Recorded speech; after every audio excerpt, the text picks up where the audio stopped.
आज समाहरणालय में जो जन सुनवाई जनता दरबार आयोजन किया गया था और इसमें सभी शहरी और ग्रामीण इलाके से अत्यधिक संख्या में लोग आए थे अपनी समस्याओं को लेकर और उन सभी को संबंधित विभाग में हम लोगों ने निर्देशित किए हैं और उसका मॉनिटरिंग भी किया जाएगा।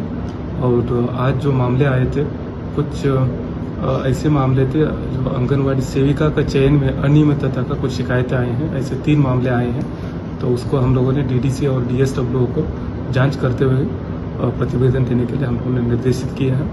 और जैसे कि पहले की तरह जमीन के इश्यू के भी संबंध में कुछ आए हैं।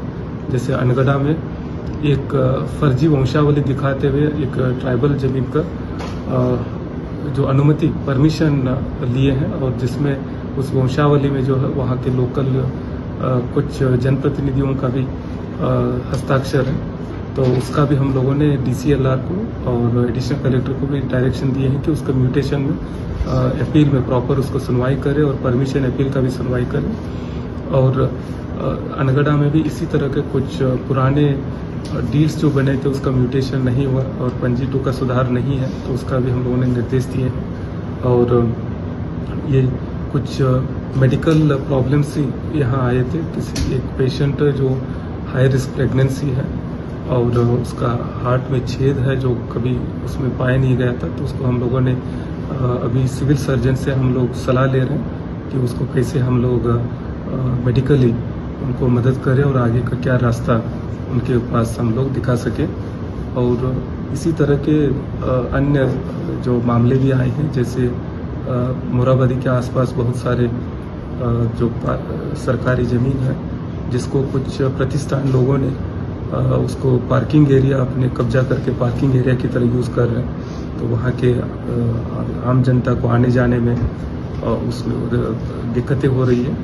और ये लगा अभी क्योंकि एसआईआर की कार्य चल रही है तो उसी को देखते हुए हम लोग अंचलों में साप्ताहिक करने में कठिनाई आ रही। लेकिन एसआईआर का जैसे ही एन्यूमरेशन फॉर्म कलेक्शन का कंप्लीट हो जाएगा तब हम लोग समय समय पर जैसे मंगलवार को लगाते रहेंगे।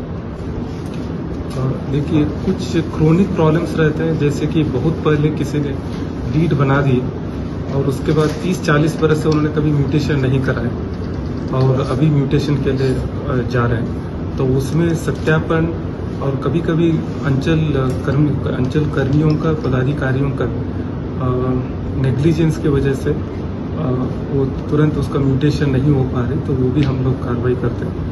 और दूसरा ये कि जो डिजिटाइजेशन में जो पंजी 2 में जो गलतियां जो आई हुई और उनको सुधार करने में समस्याएं आ रही। जब सुधार कुछ लोगों का होने के बाद भी एक नए विवाद भी उत्पन्न हो रहे हैं कि पता चल रहा है कि जो खतियानी में जितने लोगों का था उन सभी का नाम करेक्शन के दौरान नहीं आया। कुछ ही लोगों का नाम आ गया, कुछ लोगों का छूट गया तो वो लोग भी फिर से कार्यालय पहुंच रहे। और जो म्यूटेशन जो समय सीमा में जो होना चाहिए अभी एसआईआर का जब शुरू हुआ तो अभी रांची जिले में काफ़ी संख्या में म्यूटेशन के मामले अभी लंबित हो चुके हैं तो उसका भी हम लोगों ने निर्देशित किया। और जिला प्रशासन का यही अनुरोध है कोई भी व्यक्ति जमीन अगर खरीदने जाते हैं तो कागजों का प्रॉपर सत्यापन करे। किसी तरह का कोई सीएनटी लैंड को प्रॉपर बिना प्रक्रिया के नहीं खरीदे और सीएनटी प्रतिबंधित भी है।